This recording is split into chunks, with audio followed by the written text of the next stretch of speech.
I work for a company called Chess Wizards, and Chess Wizards is a national organization now. They started in Chicago, but they're in a bunch of different states all across the country. And so, what Chess Wizards does is we design a curriculum that's great for kids, great for beginners and kids. And we have contracts with various schools, public and private, around the city and the suburbs. And our company deploys chess teachers. I'm a chess teacher. So I go teach after school chess programs 5 days a week, and I go into a different school. And I teach the basics of chess. But it's not just pure chess instruction. It's giving the kids a fun, friendly after school activity.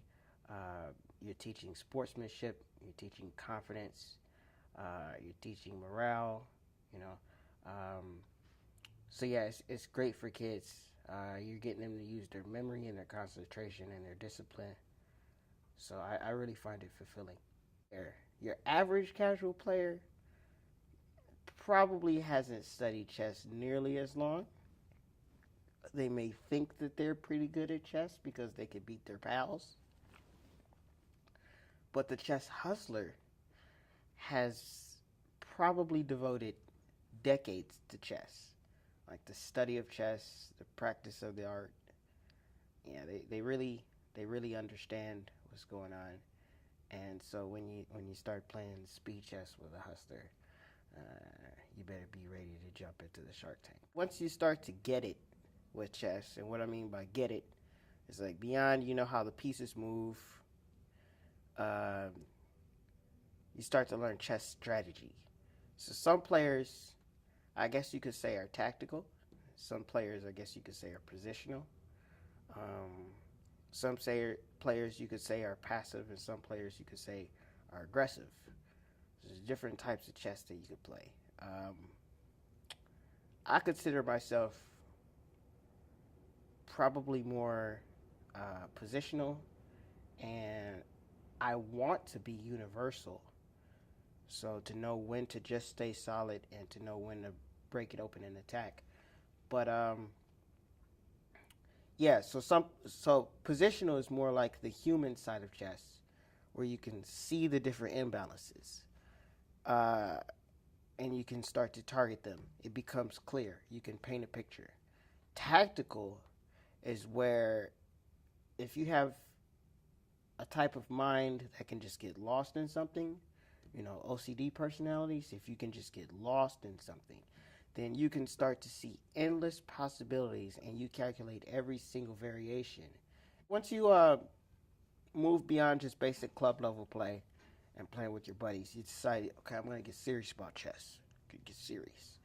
Um, you say, okay, I'm going to play in some tournaments. You get a provisional ranking. You get a provisional rating. You play 25 games and your rating becomes official.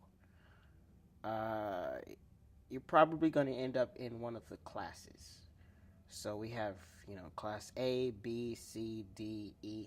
Class A player is a really strong player. The exceptional players, the exceptions, the really strong players, they get titles. So if you attain a rating of 2,000 or higher, you're an expert. You attain a rating of 2,200 or higher, you're a master. Um, then you can qualify in different tournaments for what's called norms, and you can get a super title. It's called International Master or an International Grandmaster. And so these are, the unique achievements in chess that really separate the exceptional players. Chess, like any other field, has their bullies, and for me, those are the guys that I target. So in high school, I'm a little guy, so I used to go to an athletic high school, and there's big treetop guys, 6 feet, 7 feet tall basketball players, football players, 4 or 5 times larger than I am. And I used to talk banter back and forth with those guys. And they would want to get physical. but I don't want to get mental. So I'll talk about their mother or something. And then in the lunchroom, when I had the chessboard out, they think that they could challenge me because they're bigger. But I got more going on up here. So if they play chess down here, you know, you're on my turf. We play chess with a 10-foot basketball rim. We're on your turf. So if I could play chess with the bully, those are the guys that I target. And when I focus and I find a move, and I see them squirm a little, I see them twitch in their chair a little, I see them start to scratch their chin or something, that's when I know, okay, I'm starting to get under their skin. My specific chess-related goals, I've played chess since I was 7 years old. I'll be 29 this year. So, been playing chess 22 years. I want to become an expert in chess. I want to have a 2,000 rating, in chess, in tournament chess, by the time that I turn 30. So I've got about a year and a half to make up some ground and to put my money where my mouth is and tell people that I'm a strong player, like have the credentials to back it up. Beyond that, master or getting norms for international master, I don't know, but I know that I'm a really good player, and I know that I've put in a lot of time in reading, and studying chess. I just want my rating to catch up to where my actual strength is. I intend to play in the World Open this summer. It's the biggest amateur chess tournament in the North American hemisphere, maybe in the world. But you get all of the chess luminaries from all around the world, all the top players come and play in the World Open. There's a huge prize fund, so each of the different sections, you can win a ton of money if you place first in your section. You're going to meet a lot of people. You're going to get a chance to network. You're going to get a chance to look at some interesting chess from around the world. You're going to see all different colors. You're going to hear all the different languages. And you're going to see all the chess stars. The World Open this year is in D.C. It's in Washington, D.C. It's at a fancy hotel. There should be lots of good food around, lots of good sightseeing and tourism.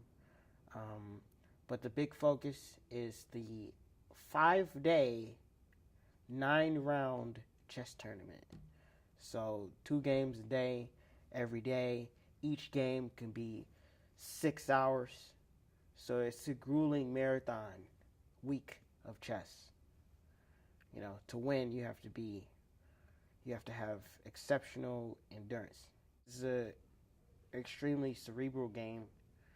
And you got to use a lot of your higher brain functions. So, the week before a chess tournament, I try to make sure that my sleep schedule is good, that I'm getting a good amount of sleep every single night. And you really need it before the tournament, because during the tournament, who knows whether or not you're going to be able to sleep. Your nutrition has to be good. So you don't want to be eating junk food. You want to be eating good, nutritious food. You want to get your proteins, complex carbohydrates, and you want to drink lots of water. Stay away from sugar. Don't drink too much caffeine. Definitely don't drink alcohol before the chess tournament. And other people might tell you otherwise. They might need, whatever it is that they need for any given day. I like to be healthy before the chess tournament. Mentally, you need to focus. So I play lots of chess socially with friends before the chess tournament.